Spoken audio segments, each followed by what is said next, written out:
To order. This is the May 10th meeting of the Jefferson City Planning and Zoning Commission. My name is Chris Jordan, and I'm the Vice Chairman of the Commission. First of all, let's go around and introduce ourselves. We will start with our new council liaison. Rick Mihalowicz, Council Liaison. Mike Lester. Bob George. Dave Nunn. Ann Strotman. Bunny Tricky Cotton. Chris Yarnell. Dale Vaughn. Eric Barron. Janice McMillan. Thank you. The City Code authorizes 9 regular members and 3 alternates. Alternates are designated to vote upon the absence or disqualification of a regular member. A quorum of 5 members or alternates is necessary to conduct business. I think we have enough this evening tonight to declare quorum is present. The following regular members are absent, Jack Deacon and our chairman, Ralph Robinette. Are there any members tonight who will be disqualifying themselves for anything on the agenda? Seeing none, the voting members are as follows: Jack Deacon, Bob George, Michael Lester, David Nunn, Dale Vaughn, Chris Yarnell, and Bunny Tricky Cotton, our alternate, will be voting tonight. Tonight we have case P12006, and that is a staff agenda item. So I guess we have someone here to speak on that. That's correct. Have we received any requests for continuance or review of anything? No. Okay. Format of the hearing. Eric, will you please read the format of hearing and order of testimony? Thank you, Mr. Chairman. I would like to briefly describe the procedures of the Planning Commission. The proceedings of the meeting are being recorded, so I ask that when you speak, please step to the microphone and give your name and address for the record. After a brief introduction by city staff, the applicants, consultants, and advisors will explain the project, and the opening presentation shall be limited to 10 minutes. We will then ask to hear from any supporters of the request. We will then ask to hear from any opponents of the request. And we will then ask to hear from anyone else who wishes to speak on the request. And the testimony from supporters, opponents, or other interested parties shall be limited to 3 minutes each. And city staff will describe the proposal and make their recommendations on the request. In order to reduce the time necessary to hear an application, reference to printed material, including staff reports, applicable findings, ordinances, and/or statutes, shall not be read into the record unless directed by the Planning Commission. And the staff reports and recommendations, if any, on the matter before the Commission shall be presented to the Commission before the Commission acts on the matter. The Commission will close testimony from the floor prior to motion or discussion on the case. The Commission will then discuss the proposal, then publicly make its determination with reasons. And the form of the motion shall be positive. That is, the motion shall be made to accept the request as presented or with modifications, stipulations, or conditions. And a final vote would then be taken: ayes in favor, nays opposed. The chairman shall announce the results of the vote, specifying the number of votes cast in favor and the number of votes cast against. And the following documents are entered as exhibits for all items under consideration at this meeting: the City Code as amended, the Comprehensive Plan and Land Use Map, copies of applications under consideration, a list of property owners to whom notices were sent, affidavit of publication of the public notice in the newspaper, copies of drawings, plans, and/or renderings under consideration, letters or memoranda from staff, the staff reports, minutes of proceedings, letters, photos, memoranda, or other materials submitted by the public or the applicant, and the rules of procedure for the Jefferson City, Missouri Planning and Zoning Commission. And these items are public record and are available for inspection in the Department of Planning and Protective Services or through the Office of the City Clerk. And please be advised that anything presented to the Commission this evening becomes property of the Commission. This includes any photographs, drawings, renderings, petitions, and letters. Thank you, Eric. Next, we'll have the adoption of the agenda. Can I have a motion to adopt the agenda as printed? So moved. Second. Got a motion and a second. All those opposed, say nay. All those in favor, say aye. Aye. All those opposed? I guess I need to wake up here tonight. The motion carries. Next, we'll have approval of the minutes from the March 8th, April 12th. meeting as written. Is there any comments, or would you like to look through the minutes quickly? Or can I get a motion? I second. Got a motion and a second. All those in favor say aye. Aye. All those opposed? Motion carries. Communication, has there been any correspondence received for tonight? No. Okay, we have none. Next, yes, ma'am. You wanna do that now, or you wanna do that later?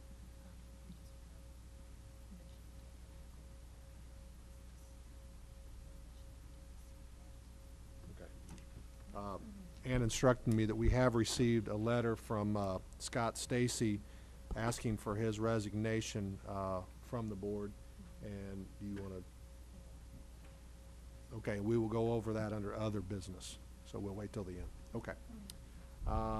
Next, we will go to case P 12006, zoning text amendments, and I think, Eric, you're gonna take care of that for us? Yes, thank you. And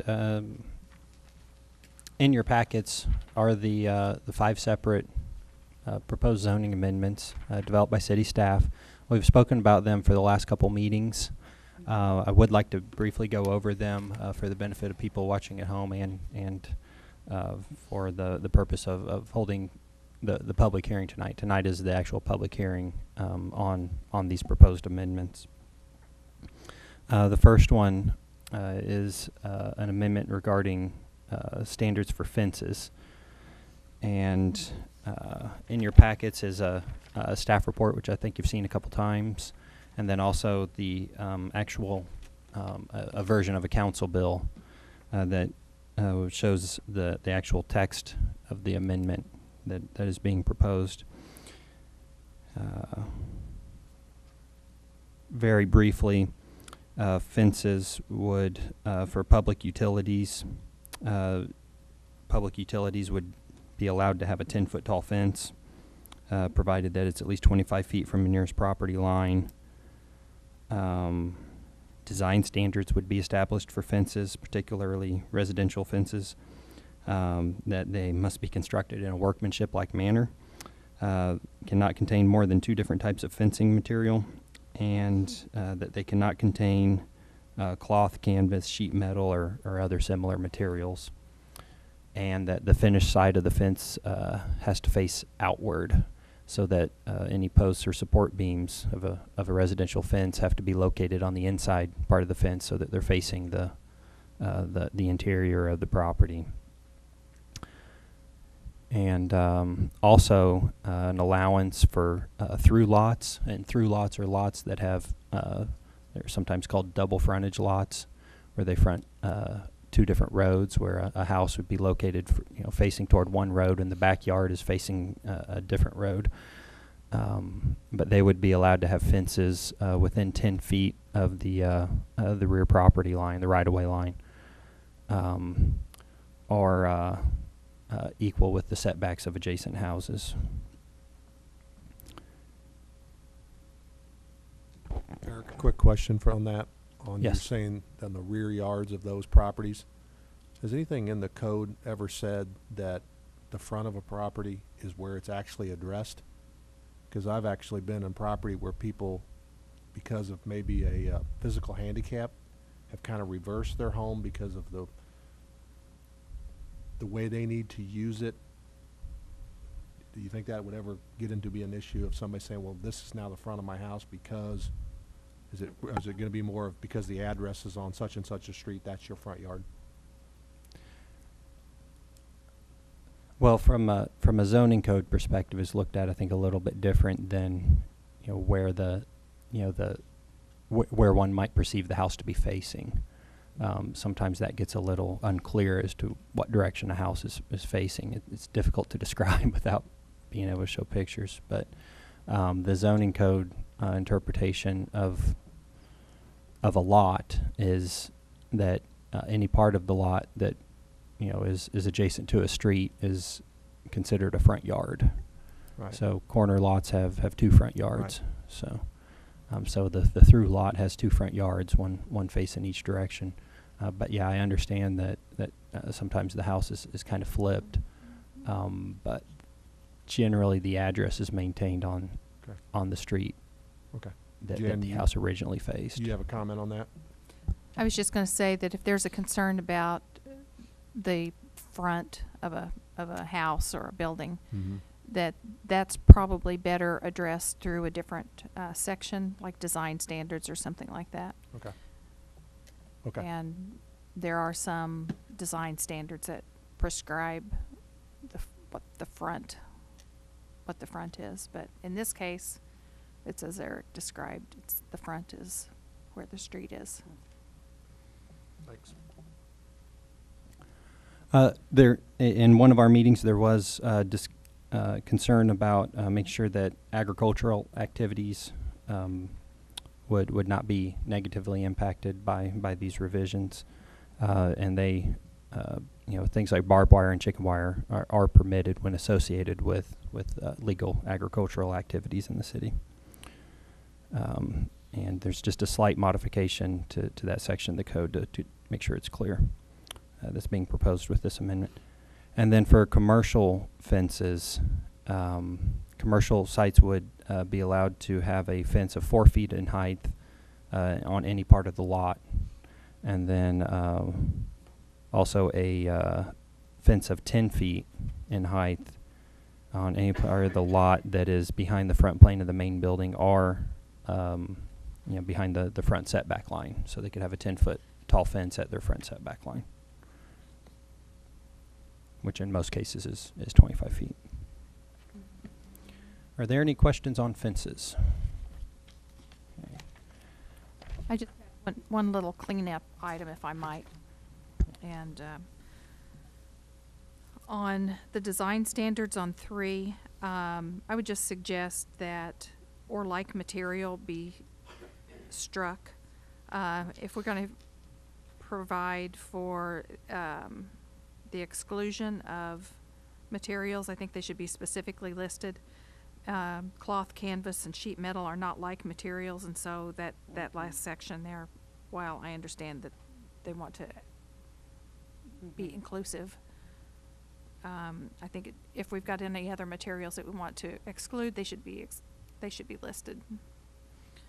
Then the only other suggestion I have on 2 standards under item B, I like to list separately things that are separate subjects. So if we could just, this is kind of a formatting kind of a comment, but we'll add that as a separate item, maybe include that as item C for the through lots, and then renumber the rest of the section.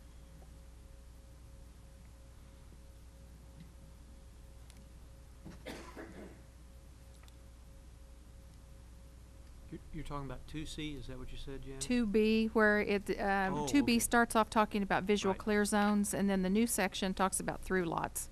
I would just suggest moving the section on through lots that's underlined to make that C, and then renumber C and D. C to D and D to E.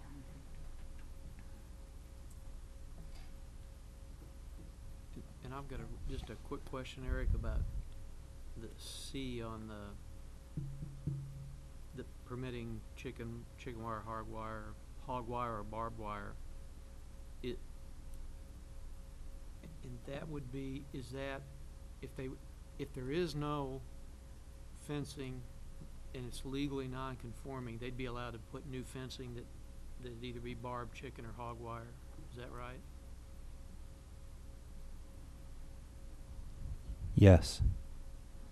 A legal non-conforming agricultural activity, a legal use And I would don't be see allowed to a problem. establish that fencing.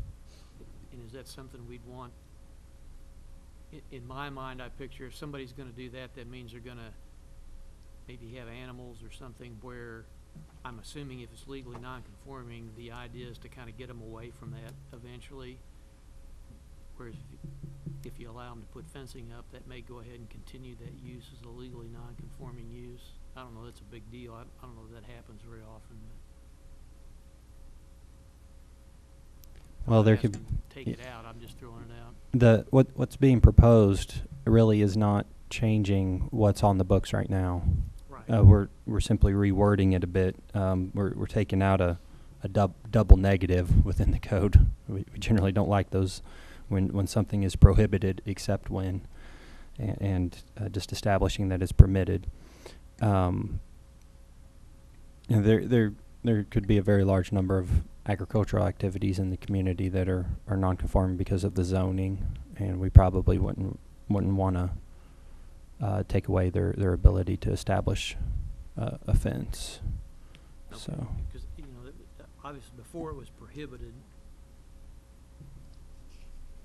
except when it's legally non-conforming. Okay, I see what you're saying. Thanks. On that 3B, how would you want to put the outdoor 6 foot off the ground? why would you want to? Game farm. Saying it can be no less than 6 foot, no less than 6 foot. The lowest strand shall be no less than 6 foot.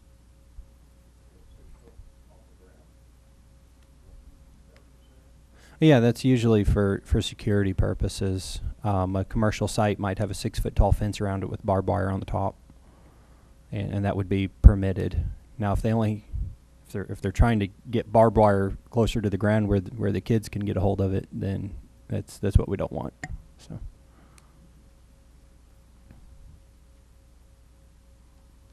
No climbing the fence. Any other questions for Eric on fencing? Okay. Okay, the next proposed amendment is in regards to residential garages for single-family and duplex uses. The amendment, or the council bill is contained in your packet, and the amendment would basically allow for larger garages on some, I'll call them extremely large lots of 20,000 square feet or more. A lot. Right now, the maximum size of a garage is capped at 1,000 square feet.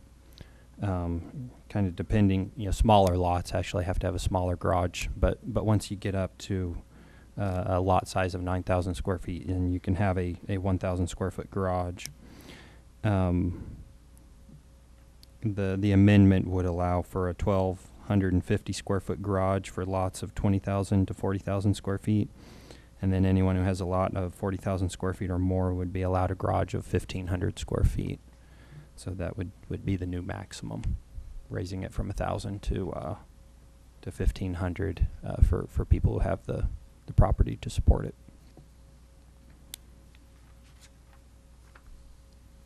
Any questions on that? Garage. Is it already in the ordinance that attached or a basement garage, either one, required to have fire retardant sheetrock and taped joints? Yes, that's in the building fire code. But is that in the ordinance when they construct a property that they have to do that? Because the reason I ask, because USDA requires that, even if it's a used house. USDA won't approve a loan on them if they don't have the garage. No, we don't go back and make people retrofit unless there's a addition or a renovation that triggers it. So, But on new construction, they're required to, right? yes. Okay.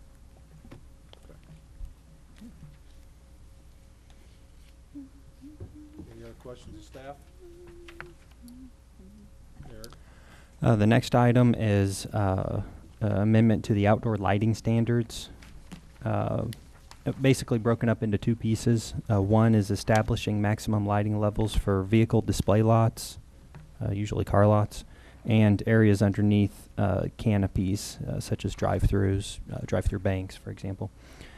And then the second part is establishing late-night lighting reductions for parking lots with 4 light poles or more for the larger lots. The proposed amendment language is contained in your packet. Essentially what's being proposed is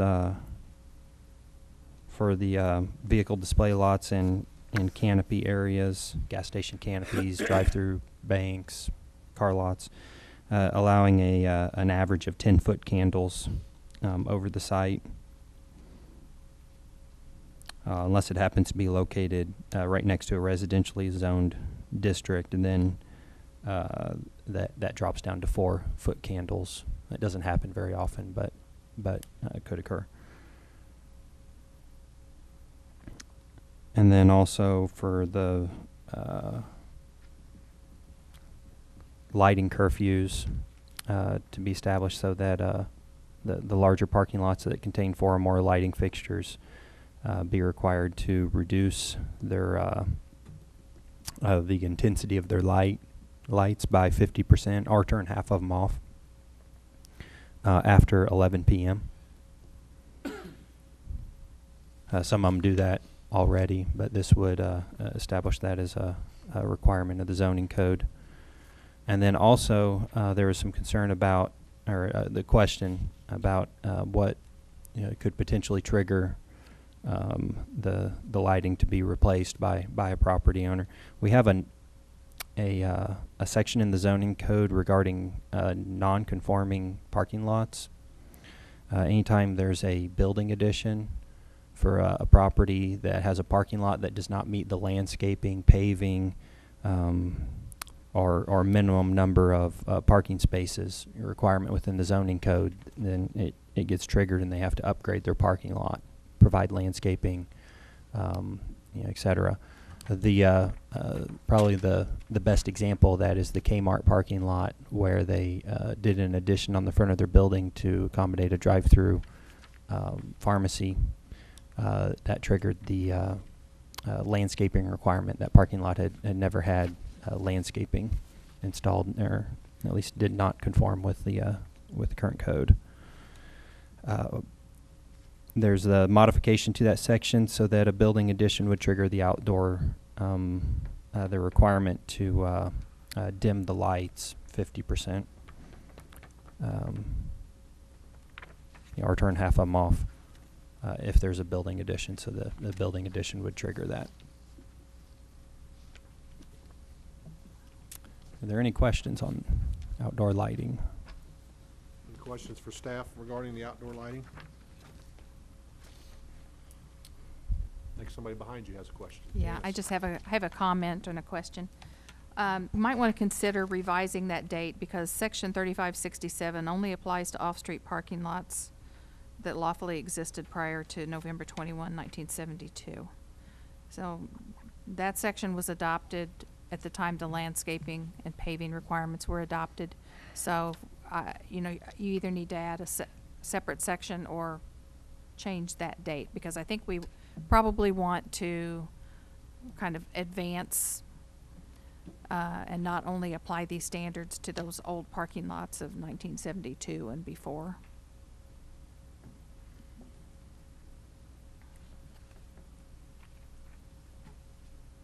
So suggest to us what you want to either rewrite this section, or are you wanting to add another statement with a more current date?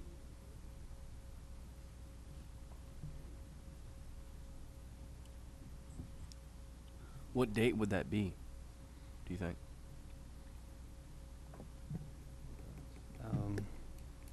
Well, our last major overhaul was in 2002. Yep. That's when this format was adopted, and that's when the landscaping standards were changed. So that would be the date that I would suggest if you want to update that date, any lot that existed prior to, if you want to exempt. So you're just saying change this November date of 1972 to something in 2002? Otherwise, you're going to have, you're only going to apply this to the old lots of 1972. The Right. newer lots between 72 and today section won't apply to. And you would I don't think determine, that's I don't know, but I don't know if that was the intent, or if the intent was just to update that whole section. and the lot would be, the age of the lot would be determined when the permit was issued? Is that how you determine that? Eric, you have any comments on it? Just one moment. Thank you.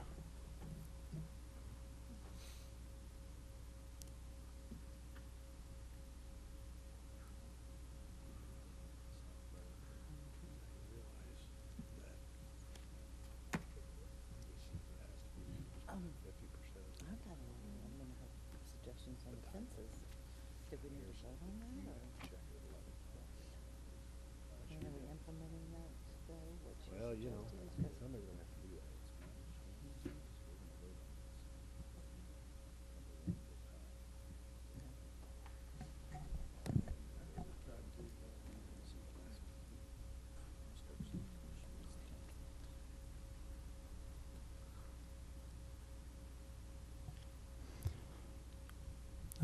I think what we would propose would be to take the section regarding off-street parking lots. It's listed here in the council bill, divide it in half, so that the existing section remains exactly as it is, and we include a new section underneath that regarding non-conforming or that building additions for parking lots that do not conform to the new requirement for outdoor lighting be required to adhere to the new requirement. Is So that it- reasonable for you? It would, That works for you? And then Yeah. you'd use that note, you'd use a 2002 date or something like that, like Jan was suggesting? I know actually would probably use Current. the date of the adoption of the ordinance. Okay. So for the Members- outdoor lighting. Members seem fine with that, if Eric goes back and makes that last change before they send it to the council? Yeah. Okay, that's fine with us, Eric, thanks.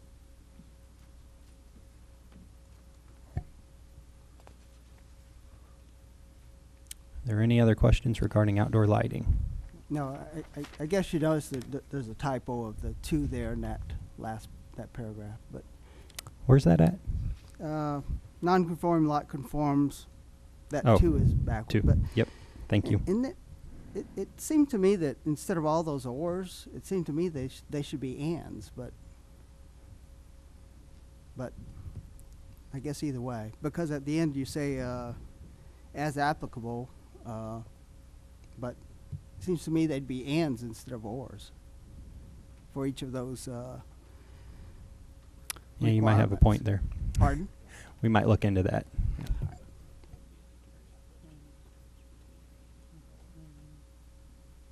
But I think he's right.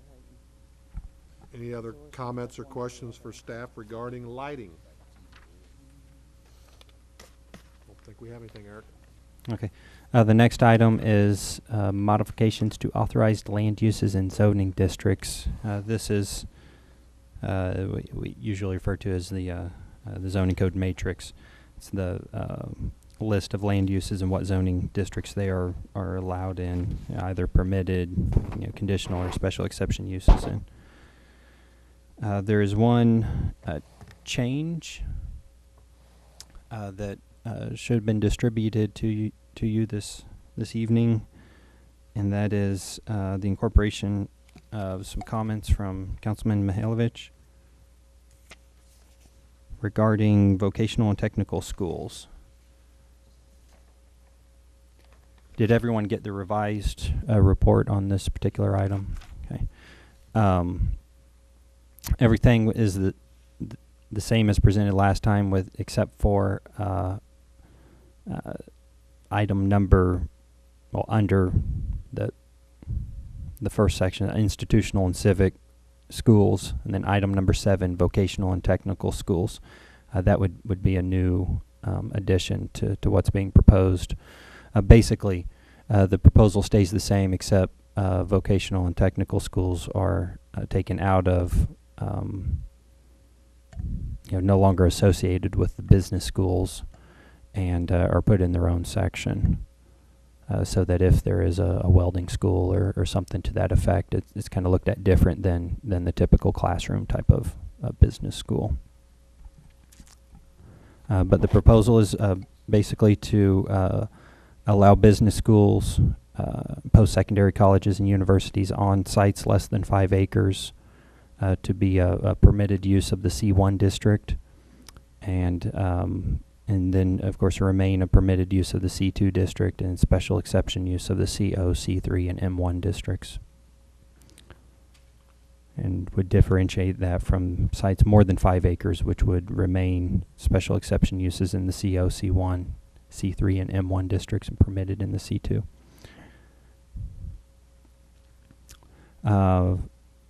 Print shops and copy shops would be proposed to be a permitted use of the C1 district. And contractor and trade shops with indoor operations and indoor storage would become permitted uses of the M1 and M2 district. And contractor and trade shops with indoor operations and outdoor storage would become a conditional use of the C2 district. And this proposal would also define dog daycare businesses and establish them as permitted uses in the C1, C2, and C3 district, and then change motor vehicle washes, car washes, from being conditional use of the C2 district to a permitted use. Eric, I have a question on your amendment on schools, on vocational and technical schools. All the other categories say on a site not less than 5 acres. Is that purposely left out, or are you gonna need to put that in there?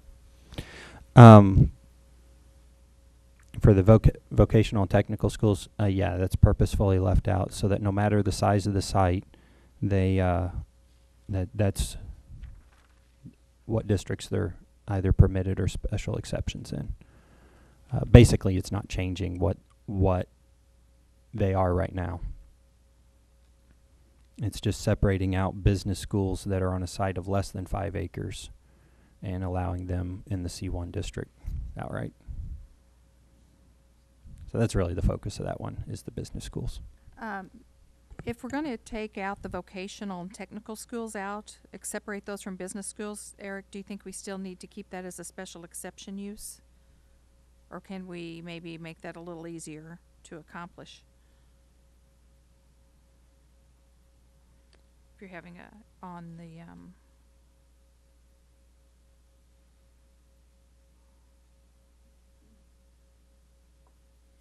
a special exception use, just to familiarize familiarize the process there.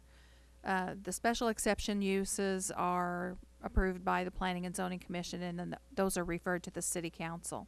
So other types of uses that are special exception uses are big box retail, for one.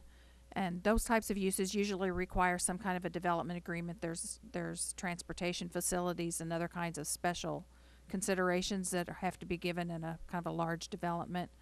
So I'm just curious if we take the vocational technical schools out of that, if those kinds of uses still rise to the level of needing to go to the City Council for approval.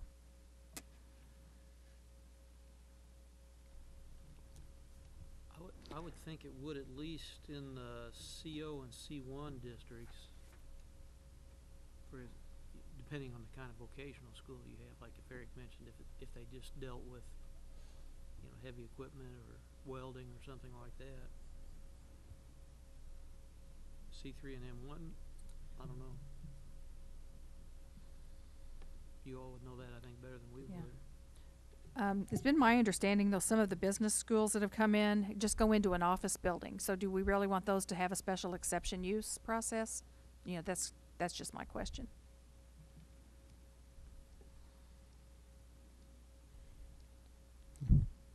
Have you guys looked at any other communities and have a thought on that at this point between either one of you, as far as permitting it in the other districts? I mean, I think from what I'm hearing, my thoughts are we'd probably lean on you guys to think what's best for the community and you know, best for the zoning code. Eric, do you have a comment on that? No, I don't think I have any comments.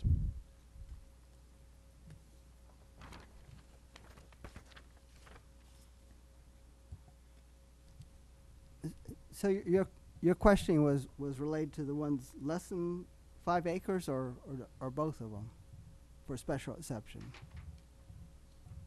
Well, right now, I guess the format of what's being proposed is really the goal was to allow the business schools that are small to be a permitted use in the C1 district because there's a lot of them that are already there. And the recent PUD case to allow Metro Business College to locate out on Amazonas Drive, it was basically a result of there not being the ability to. It wasn't a permitted use. They would have had to go through a special exception use. The property was already half zoned PUD. They chose to go PUD route.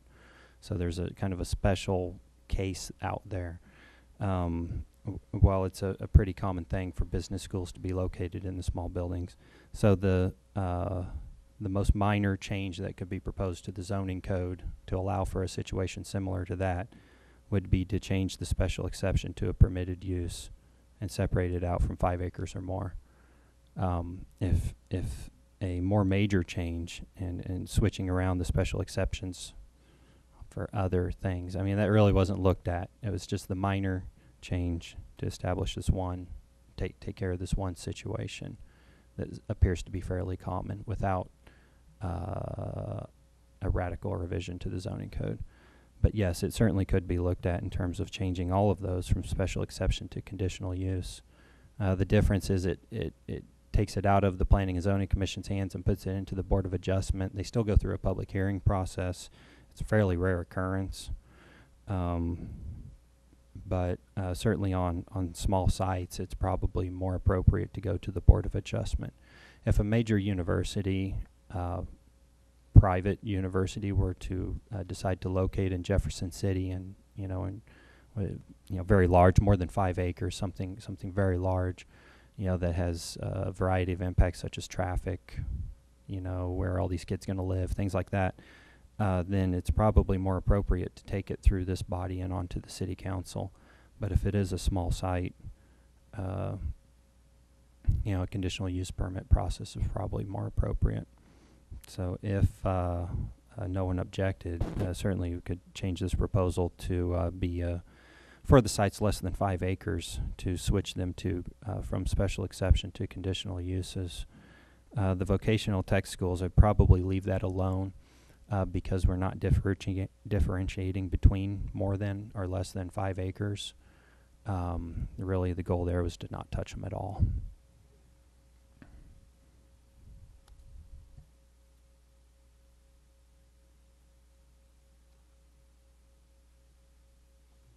Does anyone have a comment on what Eric's suggesting at this point? I think it sounds fine. Everybody's fine with what Eric's proposing? Yeah. I think let's go ahead and move forward with those changes, Eric. Eric, on the doggy daycare grooming indoor operations, I don't know what the zoning is, but what's the zoning down on Hyde Park? Is it C1? Hyde Park's C1. Okay, because we have an indoor dog facility, and believe me, I never thought it would work, and it works really well. Yes, Really you could does. if I mean, if been there a approved number here. of years, and Yeah. it works really well. So, as I say, I get a great haircut at once a month, whether I need it or not. Any other questions for Eric regarding uses? Okay. Yes, ma'am. On the fences that Janice had recommended, is that gonna be implemented then, those changes? On, say that again, Bonnie? The fences, On fences? yeah, the Macmillan, Yeah, I think we said we would go with what she suggested on that. wasn't sure how. Yes, I have that in the notes. The 2 things on fences. 1, to remove the comment about other like material, and then 2, to kind of reorder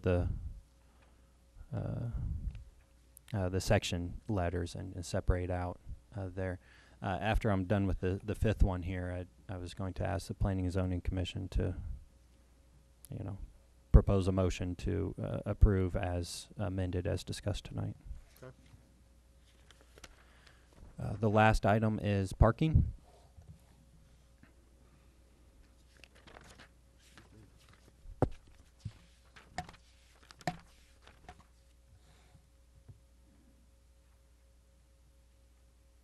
For 5 different uses, 3 of them that are very similar. Restaurants with drive-through lanes, restaurants without drive-through lanes, and bars or taverns.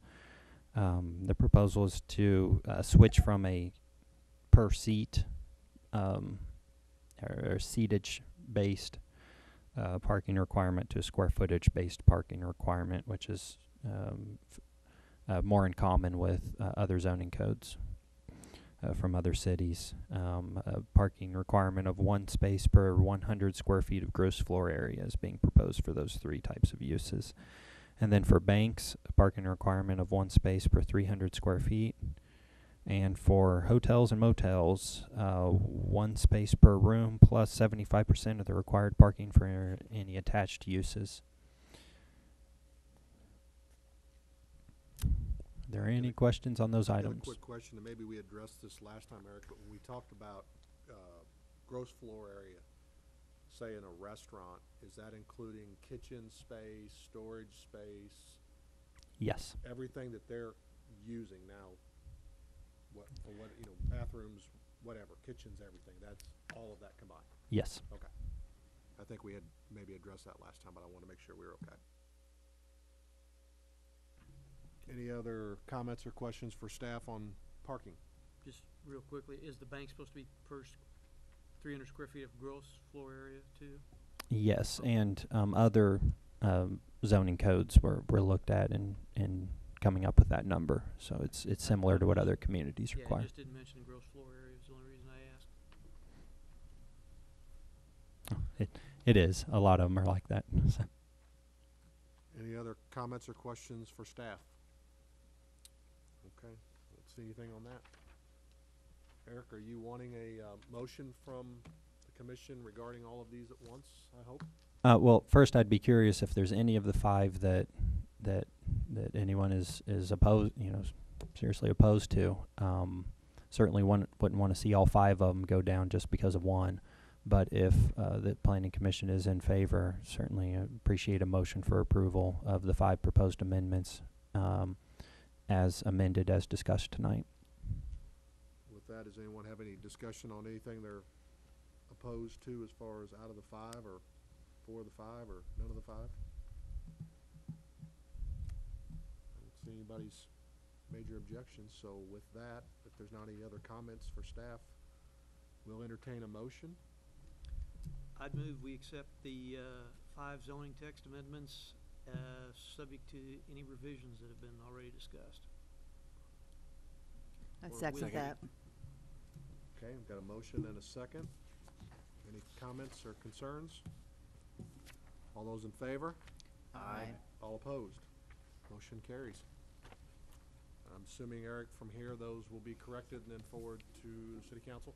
Yes, we'll work up the corrections and put them into council bills in front of the city council.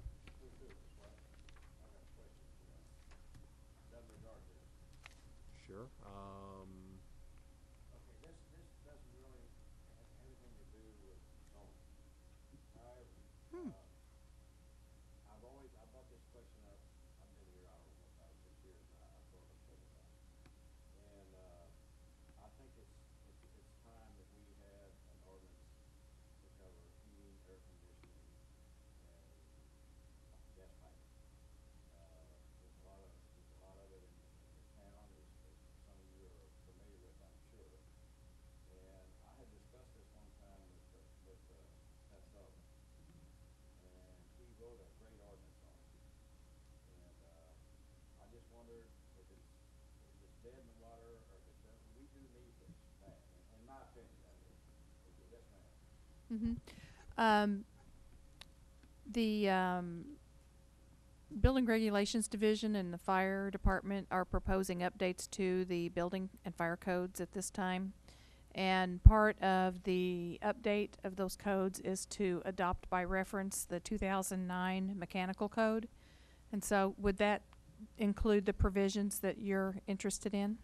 Okay. There's a lot of violations in regard to this, and the only ones that we have that are even partially, taken care of is Ameren. If there's a lot of gas piping violations, and Ameren is really good about red tagging it sometimes.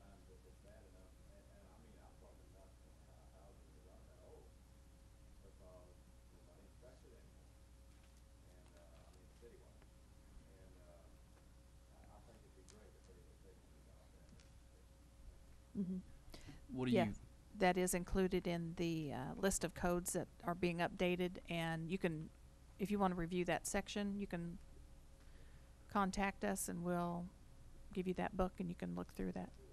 Okay. can you give me an example what examples, give me an example of what you're talking about? Okay, one example is, the National Gas Code, forbids copper pipe to be used on natural gas piping, that's one. The way the gas is piped to, for example, any fixture, is supposed to have dirt legs.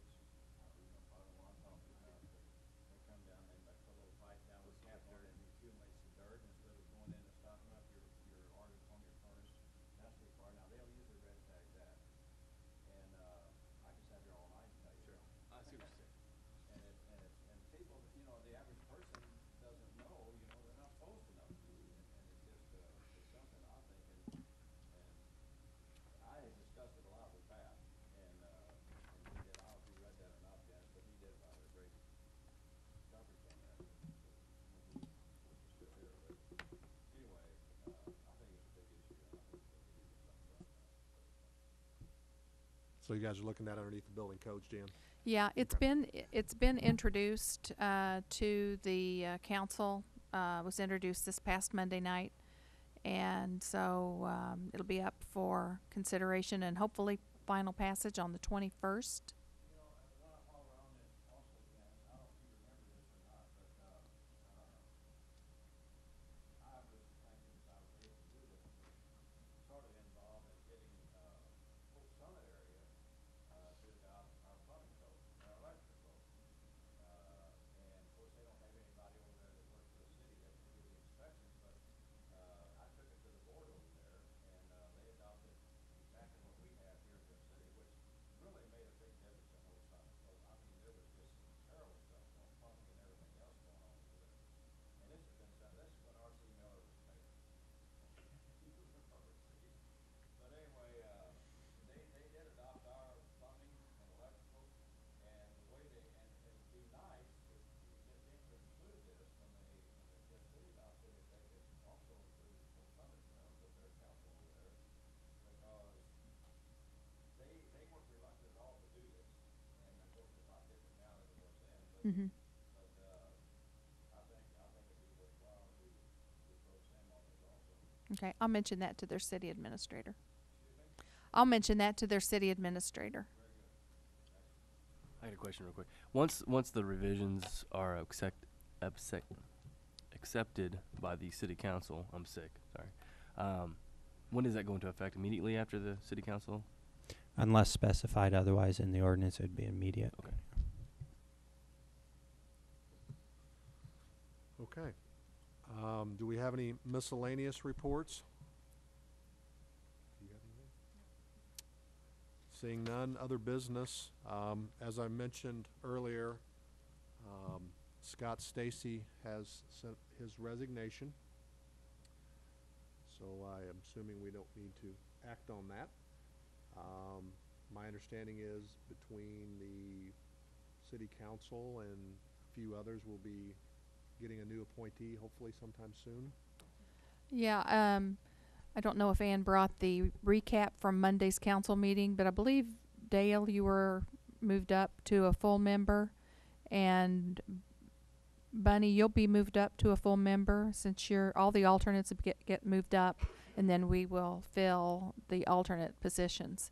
And if you know of anyone who's interested in serving on the Planning and Zoning Commission, then you can refer them to the city's website at www.jeffcitymo.org.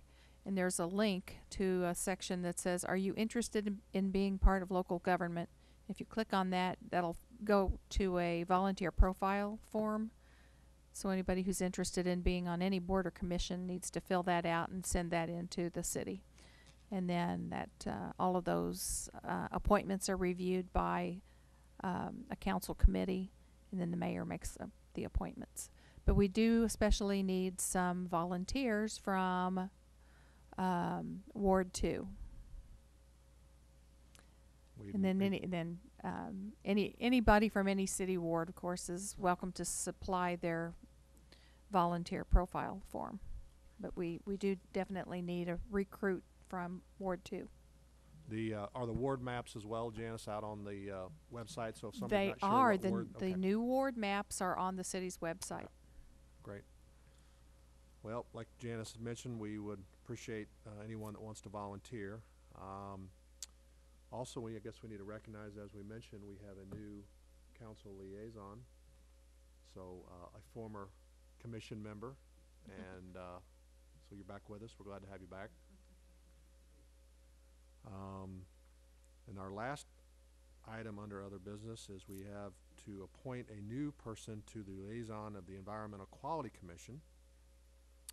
And Mr. Lester has been nice enough to come up before the meeting and say that he has raised his hand and would like to take that position. So unless somebody has other thoughts or would like to do it, I guess we need a motion to let that happen.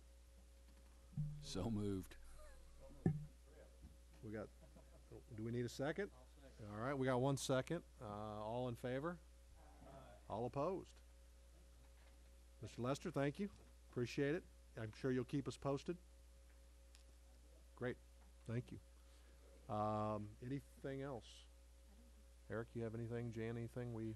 I'll just give you a quick update since Mr. Lester volunteered to serve on environmental quality. The Environmental Quality Commission is meeting next Thursday, a week from today, 6:30 p.m. And one of the topics on their agenda is a recycling education program for the city. So that's something that's going to be reviewed and evaluated by environmental quality. And so we'll look forward to your input on that. Thanks. Sounds good. With nothing else, I will say the meeting is adjourned. Thank you.